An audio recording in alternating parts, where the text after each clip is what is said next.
Hello दोस्तों, नमस्कार। मैं KD sir Shri Ram coaching classes Chittorgarh में आप सबका स्वागत करता हूं। दोस्तों, आज हम शुरू करने जा रहे हैं एक बहुत ही इंपॉर्टेंट विषय रीजनिंग, जिसके प्रश्न हमारे राजस्थान लेवल पर लगभग हर एक एग्जाम में पूछे जाते हैं। तो आइए शुरू करते हैं हमारा ये रीजनिंग सब्जेक्ट। पहला टॉपिक जो हम लेने जा रहे हैं वो है कैलेंडर। कैलेंडर को शुरू करेंगे कुछ मोटिवेशनल लाइनों के साथ। अब्दुल कलाम जी ने कहा है, if you want to shine like a sun, first burn like a sun. अगर आप सूर्य की तरह चमकना चाहते हैं तो सूर्य की तरह धधकना सीखिए।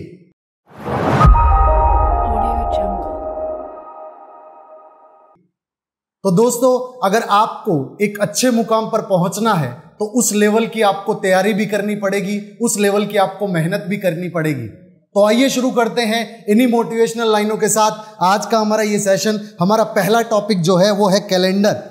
कैलेंडर के जो अंदर हम पढ़ने वाले हैं कैलेंडर के अंदर सबसे पहले जो चीज हमें पढ़नी है, सबसे पहले आपको पता होना चाहिए कि कैलेंडर हमें बताता क्या है। कैलेंडर हमें वर्ष, दिनांक और वार का एक कॉम्बिनेशन बताता है, यानी कि वर्ष, दिनांक के बीच और वार के बीच जो संबंध होता है उस संबंध को दर्शाता है कैलेंडर। तो कैलेंडर के अंदर सबसे पहले हम बात करेंगे वर्ष की। अगर मैं वर्ष की बात करूं तो वर्ष जो होते हैं वो सामान्यतः दो प्रकार के होते हैं। कौन कौन से वर्ष होते हैं? पहला साधारण वर्ष और दूसरा लीप या अधिवर्ष। यदि मैं बात करूं साधारण वर्ष, तो साधारण वर्ष कौन सा वर्ष होता है? साधारण वर्ष वो वर्ष होता है जिसके अंदर दिनों की संख्या होती है 365। कितने दिन होते हैं बेटा? 365। 365 दिन होते हैं और इसके अंदर फरवरी माह जो होता है वो होता है 28 दिनों का। 28 दिनों का फरवरी माह होता है और साधारण वर्ष के अंदर दिनों की संख्या 365 होती है। यदि मैं बात करूं अधिवर्ष की, तो अधिवर्ष के अंदर जो दिन हैं, दिनों की संख्या होती है यहां पर 366। कितने दिन होते हैं बेटा? 366। 366 दिन होते हैं। और यहां पर जो फरवरी माह होता है यहां पर 29 दिनों का।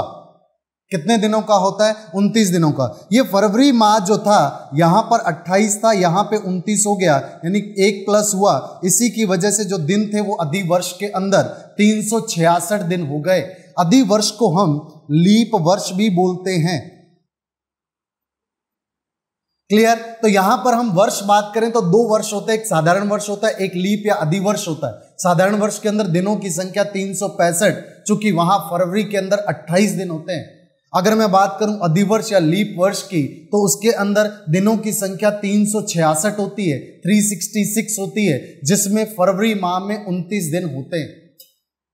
लेकिन यदि हमें कोई भी दिया गया वर्ष को पहचानना हो कि वह वर्ष अधिवर्ष है या साधारण वर्ष है, तो हम किस प्रकार समझेंगे, कि किस प्रकार से उसको पहचानेंगे कि ये कौन सा वर्ष है? तो ये है हमारा कॉन्सेप्ट नंबर 1। कॉन्सेप्ट नंबर 1 के हिसाब से साधारण वर्ष अथवा अधिवर्ष को कैसे पता चलाएंगे, यानी कॉन्सेप्ट नंबर 1 हमारा आज का है, जिसके अंदर हम ये पता लगाएंगे कि साधारण वर्ष जो होता है, कोई भी दिया गया वर्ष अगर साधारण है तो हमें कैसे पता चलेगा, और कोई भी दिया गया वर्ष अगर अधिवर्ष है तो हमें कैसे पता चलेगा कि वो अधिवर्ष है। तो इसके लिए हमें क्या करना पड़ेगा बेटा? हमें उसके लिए वर्ष के जो अंतिम 2 अंक होंगे उन्हें 4 से भाग देना होगा, और 4 से भाग देने के बाद हम ये देखेंगे कि 4 से भाग देने के बाद अगर भाग पूरा चला जाए तो वह वर्ष कौन सा वर्ष होगा? अगर 4 का भाग पूरा चला जाए तो वह वर्ष अधिवर्ष होगा, जिसको हम क्या बोलते हैं? लीप वर्ष भी बोलते हैं। तो लीप वर्ष होगा यहां पर, ठीक। और यदि भाग पूरा न जाए तो उस वर्ष को बोलते हैं हम साधारण वर्ष। एग्जाम्पल्स की हेल्प से समझते हैं हम भाग पूरा जाने का मतलब क्या है। जैसे अभी जो हम पढ़ रहे हैं 2020 के अंदर पढ़ रहे हैं, 2020 के अंतिम 2 अंक जो हैं वो है 20। 20 के अंदर यदि मैं 4 का भाग देना चाहूं तो 4 पंजा 20 होता है, पूरा भाग जा रहा है। इसका मतलब ये जो वर्ष है ये वर्ष लीप वर्ष है, या मैं बोल सकता हूं ये कौन सा वर्ष है बेटा? ये अधिवर्ष होगा। एक बार फिर समझना, यदि कोई भी वर्ष दे रखा उसके अंतिम 2 अंकों में हम 4 का भाग देंगे, यदि भाग पूरा पूरा चला जाए तो वह वर्ष अधिवर्ष अथवा लीप वर्ष कहलाएगा। और लीप वर्ष के अंदर फरवरी माह 29 दिनों का होता है, इसीलिए कुल दिनों की संख्या 366 होती है। अगर मैं बात करूं कि यहां पर 2016 की, तो 2016 के अंदर अंतिम 2 अंक जो हैं वो है 16। 16 के अंदर 4 का भाग दूं तो 4 चौका 16 होते हैं, यानी कि 4 का भाग पूरा पूरा जाता है। इसीलिए 2016 भी जो था वो भी एक अधिवर्ष था, लीप वर्ष था। उसमें फरवरी माह 29 दिनों की थी। इसी तरह एक और एग्जांपल से समझो आप, मान लो मैं बात करूं यहां पर 1984 की, तो अंतिम 2 अंक हैं 84। 84 के अंदर अगर आप 4 का भाग देंगे बेटा, तो 4 का भाग पूरा पूरा जाएगा कितनी बार? 21 बार। 21 बार 4 का भाग पूरा पूरा जाएगा, तो आप समझ सकते हैं भाग पूरा पूरा जा रहा है, इसीलिए हम बोलेंगे यह भी एक लीप वर्ष था, अधिवर्ष था। यहां पर फरवरी माह 29 दिनों का था। अगर मैं बात करूं कि अगर भाग पूरा पूरा ना जाए, तो पूरा पूरा अगर भाग ना जाए तो इस प्रकार के वर्ष को कहा जाता है साधारण वर्ष। जैसे कि एग्जाम्पल के तौर पर मैं बात कर रहा हूं 2019 की। 2019 के अंतिम 2 अंक है 19, और अगर मैं 19 को 4 से भाग देना चाहूं तो यहां पर 4 का भाग पूरा पूरा नहीं जाएगा। अगर भाग पूरा पूरा नहीं जा रहा, इसका मतलब यह वर्ष एक साधारण वर्ष रहा होगा, और साधारण वर्ष के अंदर फरवरी माह 28 दिनों का था, और कुल दिनों की संख्या वर्ष के अंदर 365 थी। इसी प्रकार कोई भी एग्जाम्पल ले सकते हो, जैसे मान लो आप लोग 1997, 97 अंतिम 97, तो यहां पर 97 जो है इसके अंदर 4 का भाग नहीं जाएगा, इसलिए यह भी एक साधारण वर्ष था। जिस वर्ष में हमारा देश आजाद हुआ 1947 की अगर मैं बात करूं, तो अगर 1947 की बेटा बात करते हैं तो अंतिम 2 अंक जो हैं वो है 47। अब 47 के अंदर 4 का भाग पूरा पूरा नहीं जाता, इसलिए 1947 भी एक साधारण वर्ष था, यानी कि उसके अंदर भी फरवरी माह 28 दिनों का था, और कुल दिनों की संख्या 365 रही होगी। तो हमने अभी तक कॉन्सेप्ट नंबर 1 के अंदर क्या सीखा कि साधारण वर्ष किस प्रकार से देखते हैं और अधिवर्ष को किस प्रकार से देखते हैं, यानी हमें कैसे पता चलता है कि कोई दिया गया वर्ष साधारण है या दिया गया वर्ष लीप वर्ष या अधिवर्ष है। बढ़ते हैं कुछ आगे। अगर मैं आगे यहां पर बात करूं यहां पर, तो समझना बेटा, नेक्स्ट अगर हम बात करें तो शताब्दी वर्ष। शताब्दी वर्ष कौन सा होता है? वो वर्ष जिस वर्ष के अंतिम 2 जो अंक हैं वो 00 हों। यदि किसी वर्ष के अंदर अंतिम 2 अंक जो हैं वो 00 हों, तो हम उसे वर्ष को क्या बोलते हैं बेटा? शताब्दी वर्ष। शताब्दी वर्ष का मतलब है मेरा यहां पर सन 2000 से अंतिम 2 अंक देख सकते हो 00 है। मैं दूसरा बात करूं तो दूसरा एग्जांपल आप देख सकते हो, जैसे मैं बोलूं 1900, जैसे मैं बोलूं 2100, जैसे मैं यहां पर बोल सकता हूं 1800, या फिर मैं बात करूं 1700 की। तो ये सभी वर्ष ऐसे हैं जिनके अंतिम 2 अंक क्या हैं? 00, इसीलिए ये सभी वर्ष कौन से वर्ष हैं? शताब्दी वर्ष। अगर आपको शताब्दी वर्ष के अंदर पहचान करनी हो कि शताब्दी वर्ष जो है वो कौन सा वर्ष है, साधारण वर्ष है या फिर अधिवर्ष है, तो इसका पता लगाने के लिए हम इस शताब्दी वर्ष को कभी भी 4 से भाग न देकर हम उसे 400 से भाग देते हैं। कितने से भाग देते हैं बेटा? 400 से। यदि 400 का भाग यहां पर दिया जाता है तो हम चेक करते हैं कि 400 का भाग पूरा पूरा गया या नहीं गया। अगर यहां पर भाग पूरा पूरा न जाए, अगर भाग पूरा पूरा ना जाए, तो ऐसे वर्ष को क्या कहा जाता है? ऐसे वर्ष को कहा जाता है साधारण वर्ष। साधारण वर्ष कहा जाता है। एग्जाम्पल के तौर पर अगर मैं बात करूं यहां पर 1900 की, तो 1900 के अंतिम 2 अंक क्या है? 00। ठीक, तो ये एक शताब्दी वर्ष है, और शताब्दी वर्ष को हम भाग देंगे किससे? 400 से। जब 400 से भाग देंगे तो अंतिम 2 0 से 2 0 कट जाएगा, लेकिन 19 को जब 4 से भाग देंगे तो 19 को 4 से भाग देंगे तो भाग पूरा पूरा नहीं जा रहा, और नहीं जा रहा इसलिए ये कौन सा वर्ष होगा? साधारण वर्ष होगा। इसी प्रकार आप बात करें यदि 2100 की, तो 2100 को भी अगर आप 400 से भाग देंगे तो 2 0 से 2 0 कटा, 4 से काटेंगे तो भाग पूरा पूरा नहीं जाएगा। और अगर भाग पूरा पूरा नहीं जा रहा, इसका मतलब ये वर्ष भी कौन सा वर्ष रहा होगा? साधारण वर्ष रहा होगा। ये वर्ष साधारण वर्ष था। साधारण वर्ष का मतलब फरवरी माह 28 दिनों का था। तो हम देख रहे हैं, यदि हमें यह पता लगाना हो कि शताब्दी वर्ष है या फिर शताब्दी वर्ष है और वो साधारण है या लीप है, तो इसके लिए हम 4 का भाग न देकर के 400 का भाग देंगे। देखना जरा यहां पर कि अगर भाग पूरा पूरा चला जाए तो क्या होगा। तो सिंपल सी बात है, यदि भाग बेटा पूरा पूरा चला जाए तो हम बोलेंगे कि वह वर्ष कौन सा वर्ष होने वाला है? अधिवर्ष होने वाला है।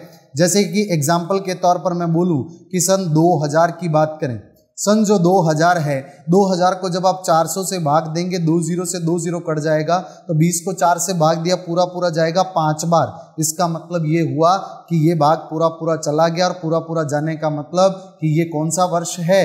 ये एक अधिवर्ष है।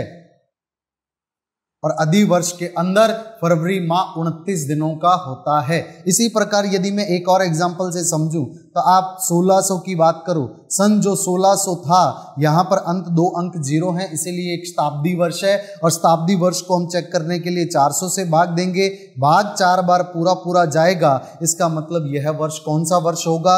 यह भी एक अधिवर्ष होगा। कौन सा वर्ष होगा बेटा? अधिवर्ष होगा। आसानी से आपको समझ आ गया होगा। मैं अगर पूरी अभी तक जो हमने पढ़ा कॉन्सेप्ट नंबर 1, इस पूरे को अगर मैं समराइज करूं, इकट्ठा करके बोलूं, तो सिंपल सी बात, अगर दिया गया वर्ष अगर शताब्दी वर्ष नहीं है, मतलब अंतिम अंक 00 नहीं है, तो हम उस वर्ष को अंतिम 2 अंकों को 4 से भाग देंगे।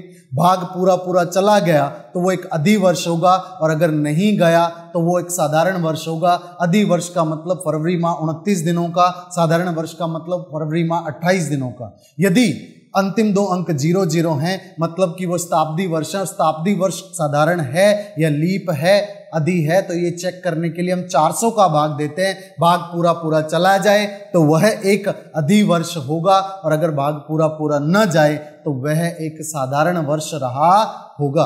साधारण वर्ष का मतलब 28 दिन की फरवरी, और अधिवर्ष का मतलब 29 दिनों की फरवरी। बढ़ते हैं कुछ इन्हीं बातों के साथ आगे, समझते हैं यहां पर कि यहां पर एक बात करें कॉन्सेप्ट नंबर 2 की। तो कॉन्सेप्ट नंबर 2 पे आप देखना, यदि आपको ये पूछा जाए कि साधारण वर्ष के बारे में, तो साधारण वर्ष का पहला दिन, पहला व अंतिम वार जो है वो दोनों ही समान रहे होंगे। क्या रहे होंगे बेटा? समान रहे होंगे। जो पहला और अंतिम दिन होता है वो हमेशा समान होता है, कोई भी साधारण वर्ष है। जैसे कि आपको कुछ भी सवाल पूछा जाए, आप सवाल का आंसर कैसे देंगे कि अगर वो वर्ष चेक कर लेंगे कि वो वर्ष क्या है, साधारण वर्ष है, तो आप याद रखेंगे कि उसका अंतिम और पहला दिन दोनों में वार क्या रहा होगा? समान। यदि मान लो 1 जनवरी को, पहले दिन का मतलब 1 जनवरी, किसी वर्ष की 1 जनवरी को यदि सोमवार था, तो उसके 31 दिसंबर को भी सोमवार होगा, यदि वह वर्ष साधारण वर्ष था। एक एग्जाम्पल की मदद से इसको समझने की कोशिश करते हैं बेटा। मान लो अगर हम बात करें वर्ष 2019 की, तो वर्ष 2019 में अगर मैं बात करूं तो 2019 जो है, इसके 2 अंतिम अंक हैं, वो हैं 19, और 19 को अगर मैं भाग दूंगा 4 से, तो भाग पूरा पूरा नहीं जाएगा। नहीं जाने का मतलब ये है एक साधारण वर्ष है, और साधारण वर्ष है तो 1 जनवरी 2019 को जो वार रहा होगा, 1 जनवरी 2019 को वार रहा होगा, जो भी सपोज करो वहां मंगलवार था, मैं यूं ही मान रहा हूं, क्या वार था? मंगलवार था, तो याद रखेंगे यहां पर 31 दिसंबर 2019 को भी कौन सा वार रहा होगा? मंगल। समझ आ रही है मेरी बात? क्योंकि यहां पर वर्ष कौन सा है? साधारण, और साधारण वर्ष की 1 जनवरी और 31 दिसंबर दोनों को सेम वार होता है, समान वार होता है। एक और एग्जाम्पल की मदद से समझेंगे। मान लो मैं अगर बात करूं यहां पर, आपको बोल दिया जाए सन 2017, तो 2017 के अंतिम 2 अंक क्या हैं? 17। तो 17 को अगर 4 से भाग दूं तो दिख रहा है कि 4 का भाग पूरा पूरा नहीं जाएगा। इसका मतलब ये एक साधारण वर्ष है, तो इसकी 1 जनवरी को जो भी तारीख रही होगी वही 1 जनवरी को जो भी वार रहा होगा वही वार 31 दिसंबर को रहा होगा। यदि मान लो ऐसा बोले कि यहाँ पर 2017 की 1 जनवरी को गुरुवार था, क्या वार था? गुरुवार, तो 31 दिसंबर को भी क्या रहा होगा? गुरुवार रहा होगा। सिंपल सी बात है ये कि कोई वर्ष दे रखा है और उस वर्ष को अगर वो साधारण वर्ष है तो उसकी 1 जनवरी को जो तारीख होगी, जो वार होगा वही 31 दिसंबर को वार होगा। ठीक, अगर मैं बात करूं कि वर्ष जो है वो यहां पर साधारण वर्ष ना होकर के कौन सा वर्ष है बेटा? अधिवर्ष है। ठीक है, यहां पर एक और एग्जांपल की मदद से समझ लेते हैं। जैसे एग्जांपल नंबर 2 दे रखा है यहाँ पे 2021 के अंतिम 2 अंक 21 है, 21 को 4 से भाग करेंगे नहीं जाएगा, तो यह भी कौन सा वर्ष है? साधारण वर्ष है। कौन सा वर्ष है? साधारण वर्ष। तो 2021 की 1 जनवरी को जो वार होगा वही 31 दिसंबर को वार होगा। आप कैलेंडर के अंदर चेक कर सकते हैं, 1 जनवरी 2021 को जो वार है वही वार 31 दिसंबर 2021 को होगा। तो ये कुछ साधारण सी बातें हैं। अगर मैं बात करूं यहां पर नेक्स्ट कि सर अगर वर्ष साधारण ना होकर के वर्ष कौन सा वर्ष हो यहां पर कौन सा? अधिवर्ष। तो अधिवर्ष का जो पहला और अंतिम दिन होता है वो 2 लगातार वार होते हैं। लगातार वार होने का मतलब 1 जनवरी को जो भी वार होगा 31 दिसंबर को उसका अगला वार होगा। जैसे 1 जनवरी को अगर सोमवार है तो 31 दिसंबर को मंगलवार होगा। 1 जनवरी को अगर मंगलवार है तो 31 दिसंबर को बुधवार होगा। अगर 1 जनवरी को यहां पर शनिवार है तो 31 दिसंबर को रविवार होगा। एग्जाम्पल के तौर पर अगर मैं यहां पर देखना चाहूं तो समझना, यहां पर जैसे कि सन 2020 की बात करें, जिस सन के अंदर हम बैठे हैं, इसी वर्ष की बात करें तो इस वर्ष की जो भी 1 जनवरी को आप कैलेंडर देख लेना, 1 जनवरी को जो वार है 31 दिसंबर को उससे जस्ट अगला वार होगा।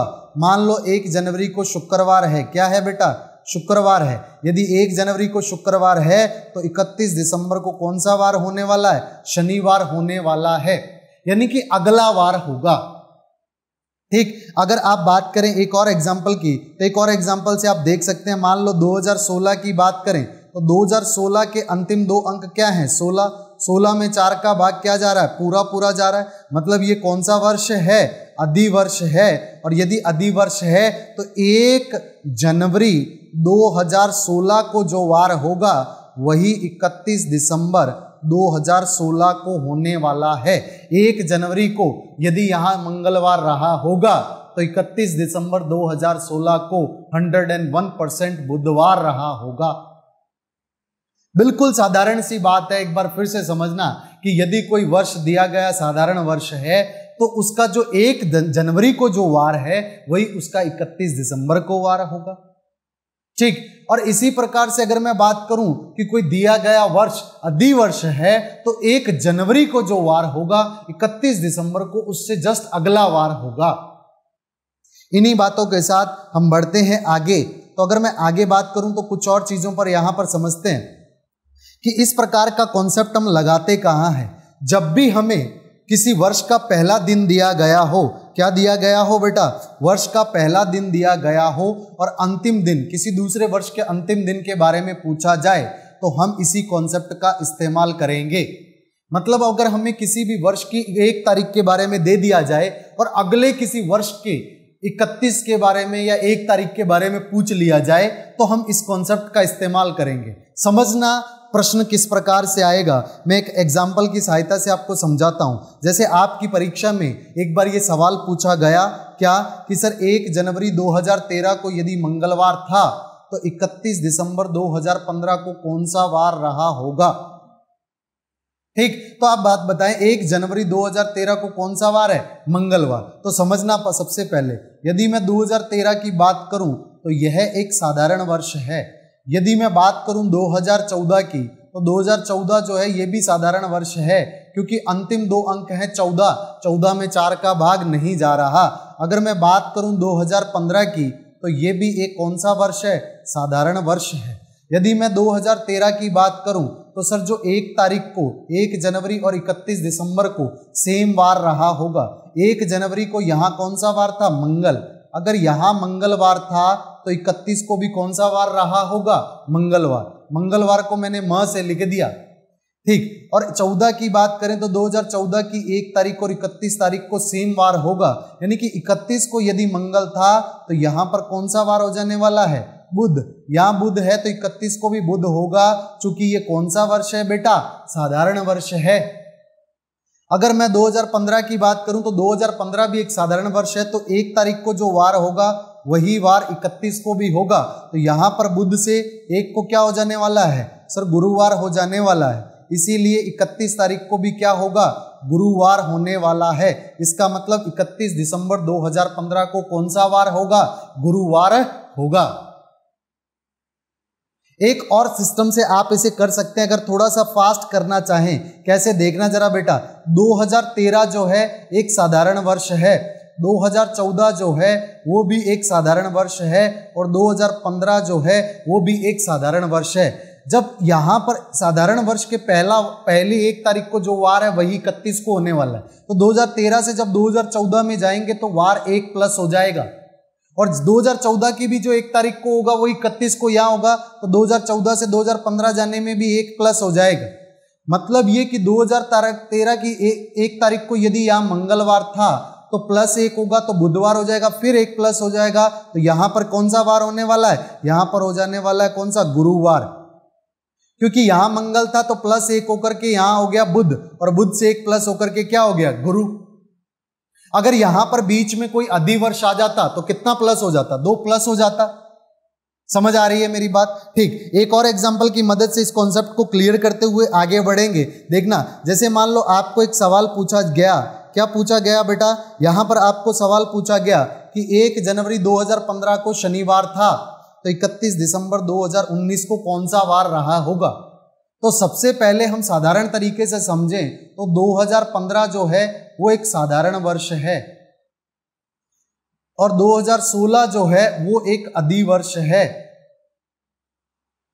ठीक, 2017 की बात करूं तो ये कौन सा वर्ष है, साधारण वर्ष। 2018 की बात करूं तो ये भी कौन सा वर्ष है, साधारण वर्ष। और यदि यह मैं 2019 की बात करूं तो ये भी कौन सा वर्ष है, साधारण। क्योंकि अंतिम 2 अंकों में 4 का भाग जाना चाहिए, अगर भाग नहीं जा रहा इसका मतलब वो वर्ष कौन सा है, साधारण है, और जा रहा है तो वो कौन सा है, अधिवर्ष। 2015 की बात करूं तो 2015 की 1 तारीख को जो वार था वही यहाँ पर 31 को होने वाला है। मतलब 1 और 31 की बात करूं तो यहाँ शनिवार था, तो यहाँ पे भी कौन सा वार रहा होगा, शनिवार। अगर 2016 की बात करूं तो यहाँ 1 तारीख को और 31 तारीख को लगातार 2 वार होंगे। पहले एक को देखो, शनि से यहाँ पे क्या हो जाएगा, रविवार हो जाएगा। क्या हो जाएगा, रविवार। तो 31 को भी क्या होने वाला है, रविवार। ओ सॉरी, यहाँ पर रवि नहीं होने वाला, यह क्या होने वाला है, सोमवार। क्योंकि ये कौन सा वर्ष है बेटा, अधि। और अधि में अगर 1 तारीख को रवि था तो दूसरे तारीख को क्या हो जाएगा, 31 को सोम हो जाएगा। ठीक, यहां सोम था तो यहां एक बढ़ेगा 1 को, तो सोम से क्या हो जाएगा, मंगलवार। और यहां पर मंगल था तो 31 को भी क्या होने वाला है, मंगल होने वाला है। यहां पर 1 तारीख को क्या होने वाला है बेटा, बुधवार होने वाला है, और 31 को भी क्या होने वाला है, बुध। क्योंकि जब यहां मंगल से आगे आएंगे तो बुध हो जाएगा, ठीक है, और 31 को भी बुध ही रहेगा। लेकिन 2019 की बात करूं तो यहां पर 1 तारीख को हो जाएगा गुरुवार। चूंकि ये भी एक साधारण वर्ष है इसलिए इसकी भी 31 को क्या होने वाला है, गुरुवार। ये तो था बिल्कुल कॉन्सेप्चुअल तरीके से, अगर आप आगे बढ़े तो आप आसानी से कर सकते हैं। लेकिन अगर आप थोड़ा सा इसको फास्ट करना चाहें तो समझना किस प्रकार से करेंगे। आपको पता है कि सर 2015 जो है ये एक साधारण वर्ष है, 2016 जो है एक लीप वर्ष है, और 2017 जो है ये भी एक साधारण वर्ष है, 2018 भी एक साधारण वर्ष है, और 2019 भी एक क्या है, साधारण वर्ष। तो आपको 2015 से 16 में जाने पर 1 वार प्लस हो जाएगा। लेकिन 2016 के अंदर यहां पर बीच में 1 प्लस और होगा, इसलिए 2016 की 1 तारीख को जो वार था वहां से 2017 में जाने के लिए +2 होगा, और यहां से 2017 से 2018 में कितना होगा, +1, और 2018 से 2019 में भी कितना हो जाएगा, +1। समझ रहे हैं। यहां पर सिर्फ इतना याद रखना है कि 2016 बीच में एक अधिवर्ष आ गया तो यहां पर +2 हो जाएगा, 1 प्लस होने की बजाय। तो यहां पे कौन सा वार था, मंगल। यहां हो जाएगा बुध, बुध के अंदर 2 जुड़ा, बुध के बाद आएगा गुरु, गुरु के बाद क्या आएगा, शुक्र, शुक्र के बाद यहां क्या आ जाएगा, सॉरी यहां पर शनिवार है, सॉरी यहां से मेरी मिस्टेक हो गई, ये बेटा यहां पर मंगल नहीं दे रखा, ये मैंने ऊपर वाले का मंगलवार ले लिया, यहां पर क्या वार दे रखा है, शनि। तो पहले क्या है, शनि, यहां पर क्या हो जाएगा, रविवार, रवि में 2 जोड़ा, तो रवि में 1 जोड़ेंगे सोम, एक फिर जोड़ा तो ये कितना हो गया, मंगल, मंगल में 1 जोड़ा तो कितना हो जाएगा, बुध, और बुध में 1 जोड़ा तो कितना हो जाएगा, गुरुवार। तो आप आसानी से कर सकते हैं। यहां मिस्टेक हो गई थी, मैंने मंगलवार ये ऊपर वाले का ले लिया था, ये क्वेश्चन एक्सप्लेनेशन में नीचे वाले की ही दे रहा हूं।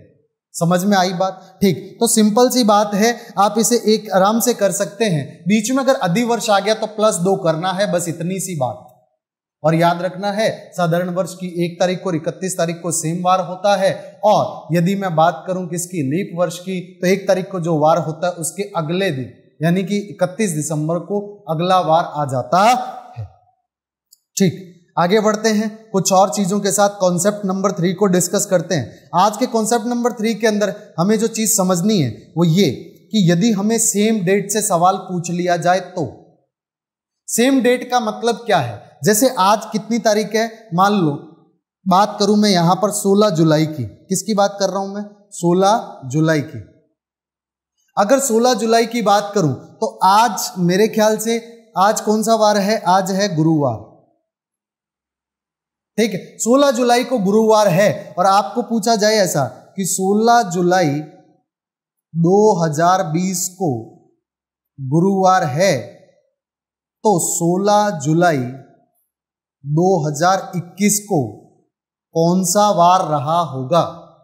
तो यहां पे 2020 में गुरुवार है और 2021 में आपको पूछा गया, लेकिन यहां पे देख रहे हो डेट सेम है, खाली वर्ष समझ चेंज हो गया। तो इस प्रकार के सवालों को बोलते हैं कि सेम डेट का अगर सवाल पूछ लिया जाए तो उसको किस प्रकार करना है। इस प्रकार के सवाल को करने के लिए आपको यह ध्यान रखना है कि बीच में आने वाली फरवरी, दोनों जितने भी वर्ष हैं उनके बीच में आने वाली फरवरी डिसाइड करेगी कि यहां पर वर्ष जो वार है उसमें परिवर्तन किस प्रकार आएगा।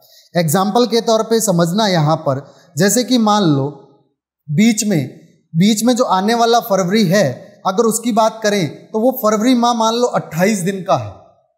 यदि फरवरी माह 28 दिन का है तो यहां पर वार +1 हो जाएगा। कितना 1 हो जाएगा, +1 हो जाएगा। और यदि मैं बात करूं कि यहां पर आने वाला फरवरी माह 28 दिनों का न होकर के 29 दिनों का है, तो यहां पर वार +2 हो जाएगा।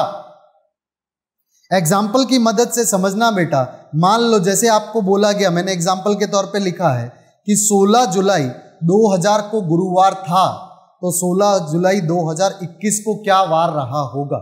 तो अब ये एक बात बताओ कि 2020 जुलाई के बाद अगर मैं जहां से 2021 जुलाई तक की बात करूं तो बीच में फरवरी माह पड़ेगा, और ये फरवरी माह 2021 का पड़ेगा कि नहीं पड़ेगा, बिल्कुल 2021 का फरवरी आएगा बीच में। और 2021 का जो फरवरी है 2021 जो है ये कौन सा वर्ष है बेटा, 21 है यहाँ पर, तो 21 की वजह से ये कौन सा वर्ष है बेटा, साधारण वर्ष। कौन सा वर्ष है, साधारण वर्ष। और साधारण वर्ष जो होता है इसके अंतिम 2 अंक जो साधारण वर्ष होता है, यहां पर उसका जो फरवरी माह होता है उसके 28 दिन होते हैं। कितने दिन होते हैं, 28। तो 28 दिन है तो +1 होने वाला है वार। इसका मतलब अगर यहां गुरुवार था, यहां कौन सा वार था, गुरुवार था, तो यहां पर कौन सा वार हो जाएगा, यहां +1 हो जाएगा। कितना हो जाएगा, +1 हो जाएगा, क्योंकि फरवरी 28 की है तो यहां वार हो जाने वाला है शुक्रवार। एक बार फिर से रिपीट करते हुए मैं बढ़ता हूं आगे। अगर आपको सेम डेट का सवाल पूछ लिया जाए कि मान लो 16 जुलाई 2020 को, जैसे गुरुवार था तो 16 जुलाई 2021 को, तो यहाँ 16 जुलाई और 16 जुलाई के बारे में पूछ रहा है, तो बीच में आने वाले आप फरवरी माह को चेक करेंगे। फरवरी माह जो है अगर वो 28 दिनों का है तो आप वार को +1 कर देंगे, और आने वाला फरवरी माह यदि 29 दिनों का है तो वार को आप +2 कर देंगे। जैसे यहां पर बात करूं मैं तो फरवरी माह 2021 का आ रहा था, 2021 एक साधारण वर्ष है तो फरवरी माह 28 दिनों का होगा, इसीलिए वार +1 हो जाएगा, मतलब यदि गुरुवार था तो +1 करके होके शुक्रवार हो जाएगा। आप अपने कैलेंडर में फोन में खोल के देख सकते हैं कि 2021 का 16 जुलाई को शुक्रवार होगा, आप चेक कर लीजिए भले ही, ठीक है। आगे बढ़ते हैं, कुछ और चीजों को समझते हैं। यहां पर देखें जरा, एक और एग्जाम्पल के साथ समझते हैं इस पूरे कॉन्सेप्ट को। देखना क्या बोल रखा है यहां पर, बोल रखा है 5 जनवरी 2010 को मंगलवार था, तो 5 जनवरी 2014 को क्या वार होगा। तो आप देख रहे हैं यहां पे भी 5 जनवरी पूछ लिया और यहां पे भी 5 जनवरी पूछ लिया, तो सेम डेट का सवाल है। अच्छा, 5 जनवरी 2010 से 5 जनवरी 2014 तक फरवरी माह बीच में देखें तो आपको दिखेगा कि 2010 की फरवरी आएगी बीच में, फिर आएगी 2011 की फरवरी, फिर आएगी 2012 की फरवरी, फिर बीच में क्या आएगी 2013 की फरवरी, और 2014 का जनवरी माह पहुंच जाएगा, लेकिन इसकी फरवरी नहीं आएगी। तो बीच में आपके कितने फरवरी माह आ रहे हैं, 4। फिर से समझना, 2020 की जनवरी की बात कर रहे हैं, सॉरी 2010 की, तो 2010 का फरवरी आएगा, फिर 2011 का फरवरी आएगा, 2012 का फरवरी आ जाएगा, 2013 का फरवरी, 2014 का फरवरी नहीं आएगा क्योंकि उससे पहले ही 5 जनवरी आ जाएगी। तो यहां से यहां तक के सफर में 4 बार फरवरी माह आया, 2010 में, 2011 में, 2012 में और 2013 में। यदि मैं बात करूं यहां पर फरवरी माह 2010 की, तो 2010 का जो फरवरी माह है बेटा, इसके अंदर यदि आप बात करें, ठीक है, तो ये यहां पर 2010 जो है ये कौन सा वर्ष है, ये है साधारण वर्ष है, क्योंकि 10 में 4 का भाग नहीं जाता, ये भी साधारण है, ठीक है। और ये कौन सा वर्ष है बेटा, यहां पे जा रहा है इसलिए ये लीप वर्ष है, और ये क्या है, साधारण। यहां पर अगर मैं बात करूं, साधारण वर्ष है इसलिए फरवरी 28 दिनों की, यहां पर भी फरवरी 28 दिनों की, लेकिन यहां फरवरी कितने दिनों की, 29 दिनों की, और यहां पर फरवरी कितनी, 28 दिनों की। तो मैंने क्या बोला, जहां 28 दिन आ गए उसकी वजह से +1 हो जाएगा, यहां पे भी +1 हो जाएगा, और 29 दिनों की वजह से कितना हो जाएगा, +2 हो जाएगा, और 28 दिनों की वजह से +1 हो जाएगा। तो आप देख रखे हैं 1 प्लस यहां हुआ, 1 प्लस यहां हुआ, 2 प्लस यहां हुआ और 1 प्लस यहां हुआ। तो यहाँ पे 1 प्लस होने की वजह से कितना हो जाएगा, 1 2 3 4 और 1 5, टोटल 5 प्लस हो जाने वाला, ठीक। तो इसको मैं अगर क्रम वाइज समझूं तो था कौन सा वार, मंगलवार। तो मंगल से अगर मैं 1 प्लस करूंगा, 1 प्लस करूंगा तो बुध पहुंचूंगा, फिर 1 प्लस किया तो क्या आ गया, गुरु, फिर 1 प्लस किया तो क्या आ गया, शुक्र, 3 प्लस हो गया ना, फिर 1 प्लस किया तो क्या आ गया, शनि, और फिर 1 प्लस किया तो क्या आ गया, रवि। तो आप देख सकते हैं पहले +1 यहाँ हुआ, फिर +1 यहाँ, फिर +1 यहाँ, और फिर 1 यहाँ, या टोटल करके आप मतलब टोटल 5 प्लस कर दिया आपने, +5 के बाद कितना आ गया, रविवार। समझ रहे हैं बात। तो यहां पर ये +1 +1 +2 +1 कैसे मिला, आपने फरवरी से डिसाइड किया। अगर बीच फरवरी 28 की आ रही है तो +1 करेंगे, फरवरी बीच में 29 की आ रही है तो आप क्या करेंगे, +2 करेंगे। टोटल जोड़ा तो ये +5 हो गया, मंगलवार के अंदर +5 करके देखा हमने तो हमें क्या मिला, रविवार। इसको समझने का एक और तरीका है बेटा, ध्यान से देखना, यानी कि इसको यहां से ये जो प्लस कर रहे हैं इसको हम फास्टली भी कर सकते हैं। कैसे कर सकते हैं, देखना जरा बेटा, इसको इस तरह से भी कर सकते हैं। देखो आप याद रखेंगे हमेशा ही रविवार जो होता है इसे हमेशा 1 से लिखा जाता है, सोमवार को हमेशा 2 से, मंगल को हमेशा 3 से, बुध को हमेशा 4 से, गुरु को हमेशा 5 से, शुक्र को हमेशा किससे, 6 से, और शनिवार को हमेशा किससे लिखते हैं, 7 से। आ रही है बात समझ, ठीक। अब यहां पर देखें कि क्या था, मंगलवार था, मंगलवार का मतलब 3 था, ठीक। यहां पर हमारे पास आया कितना था, +5 आया था, कितना प्लस करना था, 5। 3 में यदि मैं 5 प्लस करूं तो मेरे को कितना मिलेगा बेटा, 8 मिलेगा। कितना मिलेगा, 8। और यदि मैं इस 8 के अंदर, यदि मैं इस 8 की, यहां पर तो 1 2 3 4 5 6 7 ही है, तो 8 को सप्ताह पूरा करने के लिए मैं 7 से भाग करूंगा, तो 7 से भाग करने के बाद में मेरे पास शेषफल कितना आया, शेषफल आया 1। शेषफल 1 आया तो 1 पे कौन सा वार है, रवि। इस प्रकार से आप चेक कर सकते हैं। मान लो कि यहाँ पर मंगलवार की जगह पर, मैं एक एग्जांपल से समझूं तो मंगलवार की जगह से यहाँ पे गुरुवार दे रखा है, ठीक। तो गुरुवार को क्या कितने से लिखते हैं, 5 से, तो यहाँ पे 5 लिखेंगे। अच्छा, कितना प्लस करना, उसे +5 करना है, तो मैंने +5 किया तो कितना हो गया, 10। इस 10 को हम 7 से भाग करेंगे, शेषफल कितना आया, 3। ठीक है, शेषफल। अब ये 3 को चेक कर लो, तो यहाँ पर कौन सा वार होता, 3 पे मंगलवार होता। तो इस प्रकार से हम देख सकते हैं कि मंगलवार को यदि 3 था तो 3 के अंदर 5 जोड़ा तो ये आ गया 8, 8 को 7 से भाग किया तो शेष आ गया 1, 1 का मतलब रविवार, मतलब कि 5 जनवरी 2014 को कौन सा वार रहा होगा, रविवार रहा होगा। इस प्रकार से हम स्टेप बाय स्टेप हर चीज को कवर करते हुए चली जाएंगे। आज हमने तीन कॉन्सेप्ट कवर किए। उम्मीद कर रहा हूं आपको बहुत अच्छे से समझ आया होगा। अगर आपको अच्छे से समझ आया हो तो प्लीज इस वीडियो को लाइक करें, अपने फ्रेंड्स के साथ शेयर करें और इस चैनल को सब्सक्राइब करना बिल्कुल ना भूलें। और घर पे सबसे इंपॉर्टेंट, पढ़ते रहें और अपना ध्यान रखें। Thank you very much.